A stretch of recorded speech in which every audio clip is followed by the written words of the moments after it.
ನಮಸ್ಕಾರ ವೀಕ್ಷಕರೇ, ಜಮೀರ್ ಅಹಮದ್ ಚುನಾವಣೆ ರಿಸಲ್ಟ್ ಏನಾದ್ರು ವ್ಯತ್ಯಾಸ ಆಗ್ಬಿಟ್ಟಿದ್ರೆ ಪಾಪ ಸಚಿವರಾದಂಥ ಜಮೀರ್ ಅಹಮದ್ ಅವ್ರನ್ನ ಮೀಡಿಯಾದವರು, ಸೋಷಿಯಲ್ ಮೀಡಿಯಾದವರು, ಕಾಂಗ್ರೆಸ್ ಪಾರ್ಟಿಯವರು ಏನೋ ಗಜಿ ಬಿಜಿ ಮಾಡಿ ಗೊಂದಲದ ಗೂಡಾಕ್ ಮಾಡೋರು. ಜಮೀರ್ ಅಹಮದ್ ದಾವಣಗೆರೆಗೆ ಬರಬೇಕಿತ್ತು, ಬಂದಾಯಿತು. ಪ್ರಚಾರ ಮಾಡಬೇಕಿತ್ತು, ತಮ್ಮದೇ ಆದ ಸ್ಟೈಲಲ್ಲಿ ಮಾಡಬೇಕಾಯಿತು, ಮಾಡಿದ್ರು. ಯಾಕಂದರೆ ಜಮೀರ್ ಕೇವಲ ಕರ್ನಾಟಕ ರಾಜ್ಯಕ್ಕೆ ಮಾತ್ರ ಸೀಮಿತವಾಗಿರುವಂಥ ಕಾಂಗ್ರೆಸ್ ನಾಯಕ ಅಲ್ಲ. ಅವರ ಇಂಗ್ಲೀಷನ್ನು ಕೇಳಿದ್ರೆ, ಅವರ ಕಮ್ಯುನಿಕೇಷನ್ ಸ್ಕಿಲ್ಲನ್ನು ನೋಡಿದ್ರೆ ನಾವು ಜಸ್ಟ್ ಕಾಮಿಡಿ ಕಂಗ್ರ್ಯಾಚುಲೇಷನ್ ಬ್ರದರ್ ಅಂತಾರಲ್ಲ, ಅದಲ್ಲ ಜಮೀರ್ ಅಹಮದ್.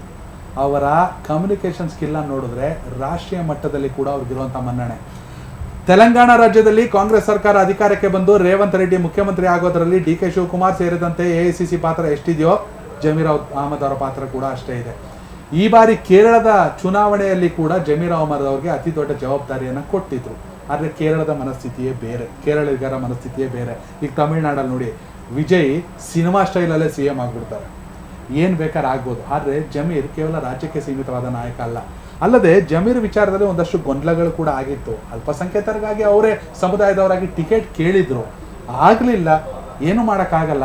ಮಲ್ಲಿಕಾರ್ಜುನ್ ಅವರು ಕೂಡ ಒಂದೆರಡು ಬೇರೆ ವ್ಯತ್ಯಾಸದ ಮಾತುಗಳನ್ನ ಹೇಳಿದರು. ಆದರೆ ಜಮೀರ್ ಅಹಮದ್ ಎಲ್ಲವನ್ನ ಬದಿಗಿಟ್ಟು ಸಿದ್ದರಾಮಯ್ಯ ಅವ್ರಿಗೋಸ್ಕರ, ಕಾಂಗ್ರೆಸ್ ಪಕ್ಷಕ್ಕೋಸ್ಕರ, ಸಮರ್ಥಕ್ಕೋಸ್ಕರ ದಾವಣಗೆರೆಗೆ ಬಂದರು. ದಾವಣಗೆರೆ ರಿಸಲ್ಟ್ಗೆ ಜಮೀರ್ ಬರಲಿಲ್ಲ ಅಂದರೆ ವ್ಯತ್ಯಾಸ ಆಗ್ತಿತ್ತು. ಜಬ್ಬಾರ್ ಬರಲಿಲ್ಲ ಪ್ರಚಾರಕ್ಕೆ ಅನ್ನೋದು ಇವತ್ತು ಕೂಡ ಕಾಂಗ್ರೆಸ್ ಬೊಟ್ಟು ಮಾಡಿ ತೋರಿಸುತ್ತೆ.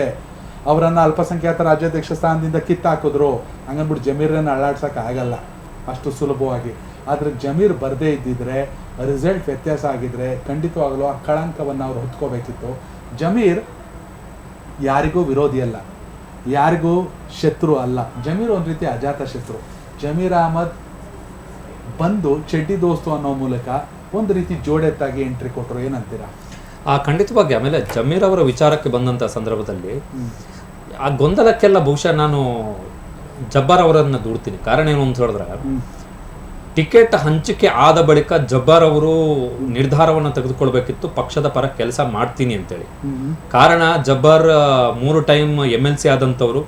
ಜಬ್ಬಾರ್ಗೆ ಟಿಕೆಟ್ ಕೊಟ್ಟಿದ್ದಿದ್ರು ಕೂಡ ದಾವಣಗೆರೆ ದಕ್ಷಿಣದಲ್ಲಿ ಕಾಂಗ್ರೆಸ್ ಗೆಲ್ತಾ ಇರಲಿಲ್ಲ. It is the fact. ಹೌದು, ಸೋಷಿಯಲ್ ಮೀಡಿಯಾದಲ್ಲಿ ಸಾಕಷ್ಟು ಚರ್ಚೆ ಆಗಿದೆ, ಅದು ಇದು ಎಲ್ಲ ಕರೆಕ್ಟು, ಇಲ್ಲ ಅಂತ ನಾವು ಹೇಳ್ತಾ ಇಲ್ಲ. ಆದರೆ ದಾವಣಗೆರೆ ದಕ್ಷಿಣದಲ್ಲಿ ಕಾಂಗ್ರೆಸ್ನವರೇ ಹೇಳ್ತಿರೋ ಪ್ರಕಾರ ಜಬ್ಬಾರ್ ಅವರಿಗೆ ಟಿಕೆಟ್ ಕೊಟ್ಟಿದ್ದಿದ್ರೆ ಜಬ್ಬಾರ್ ಗೆಲ್ತಾ ಇರಲಿಲ್ಲ, BJP ಗೆಲ್ತಾ ಇತ್ತು.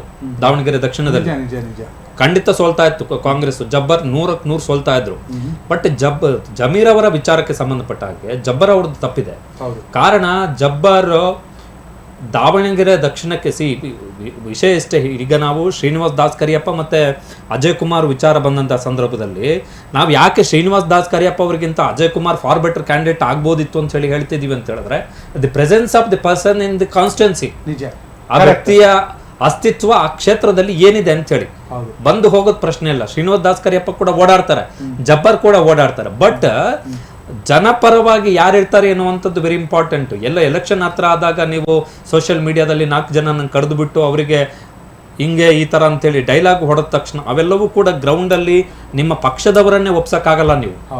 ಸೊ ಜಬ್ಬಾರ್ ಅವರು ಜಮೀರ್ ಅವರನ್ನ ಟಿಕೆಟ್ ಕೇಳಿ ಅಂತ ಹೇಳುವುದಕ್ಕಿಂತ ಮುಂಚೆ ಒಂದು ವಿಚಾರ ಮಾಡಬೇಕಿತ್ತು, ನಾನು MLC ಆಗಿದ್ದೀನಿ ಅಂತ ಹೇಳಿ. ಈಗ ಸಾದಿಕ್ ಪೈಲ್ವಾನ್ ಅವರು ಡೈರೆಕ್ಟ್ ಆಗಿ ನಾಮಿನೇಷನ್ ಹಾಕಿದ್ರು, ಪಕ್ಷದಿಂದ ಉಚ್ಚಾಟನೆ ಮಾಡೋಂಗಿದ್ರೆ ಮಾಡಿ ಅಂತ ಹೇಳಿ.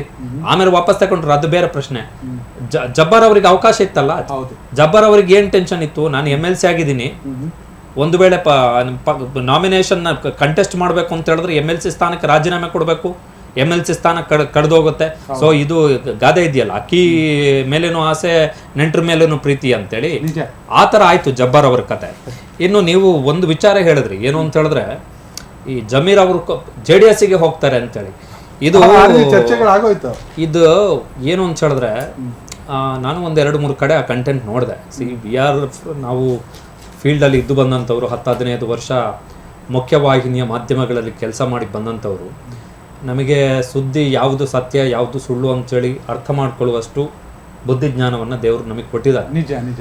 JDS-ಗೆ ಜಮೀರ್ ಹೋಗ್ತಾನೆ ಅನ್ನುವಂಥದ್ದನ್ನು ಯಾಕೆ ಹುಟ್ಟಾಕಿದ್ರು, ಯಾವ ಫ್ರಿಕ್ಷನ್ಸ್ ಅನ್ನ ತರಲಿಕ್ಕೆ ಹುಟ್ಟಾಕಿದ್ರು, ಅದರಿಂದ ಜಮೀರ್ಗೆ ಎಷ್ಟು ಡ್ಯಾಮೇಜ್ ಆಯ್ತು ಅಂತೇಳಿ ಆ ಸುದ್ದಿಯನ್ನು ಹಬ್ಸಿದಂಥವ್ರು ಅರ್ಥ ಮಾಡ್ಕೋಬೇಕು. ನಿಜ ನಿಜ, ಹೌದು, ಅದು ಬೇಕಾಗಿರೋ ಇದೆಲ್ಲ ಹೆಂಗೆ ಇವತ್ತು ಹೆಂಗಾಗ್ಬಿಟ್ಟಿದೆ ಅಕ್ಷಯ್. ನನಗೆ ಅನ್ಸೋದು ಈ ಯೂಟ್ಯೂಬರ್ ಸ್ಟೋರಿಗಳು ಬರುತ್ತೆ ಒಂದಷ್ಟು ಮುಂಚೆ, ಸುಮ್ಮನೆ ಏನೋ ಒಂದು ತಮ್ಲೇನ್ ಹಾಕ್ಬಿಡೋದು, ಚಿಕ್ಕಣ್ಣಂಗೂ ಅನುಶ್ರೀಗೂ ಮದುವೆ ಅಂತೆ ಅಂತ. ಅದನ್ನ ಇವತ್ತಿನ ಡಿಜಿಟಲು ಅಥವಾ ಯಾರೋ ಒಂದಷ್ಟು ಜನ ಹೋಗ್ಬಿಟ್ಟು ಅನುಶ್ರೀಗೆ ಕೇಳ್ಬಿಡ್ತಾರೆ, ನಿಮ್ಮ ಮದುವೆ ಅಂತೆ ಚಿಕ್ಕಣ್ಣನ ಜೊತೆ ಅಂತ.